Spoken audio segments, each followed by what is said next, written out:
आज आमचे मराठवाडा एक्सप्रेसचे संपादक पत्रकार सुधाकर नाईक साहेबांचा वाढदिवस या ठिकाणी आम्ही समाजाच्या वतीने साजरा करत आहोत।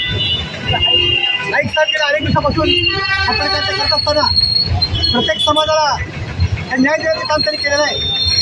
आपल्या लेखणी म्हणून त्यांनी प्रत्येक समाजाला कसं न्याय मिळत हे काम त्यांनी केलं आहे। बहुजन विकास अभियान मुसलमान टीमाच्या वतीने या ठिकाणी आम्ही साजरा करत आहोत। सोमनाथपूर ग्रामपंचायत असेल आणि सर्व पत्रकार बांधव असतील आणि दीपक भाऊ असतील, पवारसाहेब असतील, मानसी पवार असतील, शिवाजीराव श्रीवास्तव सर्वांच्या वतीने, गोरगरिबांच्या वतीने, सर्व समाजाच्या वतीने नाईक सरांचा वाढदिवस साजरा करून त्यांना उदंड आयुष्य लाभावं असं आम्ही अण्णाच्या चरणी, भगवान बुद्धाच्या चरणी, फुलेशाह आंबेडकर, केवळराव महाराज, महात्मा बसवेश्वर, अहिल्यादेवी होळकर, अण्णाभाऊ साठे यांच्या चरणी प्रार्थना करतो। जय हिंद।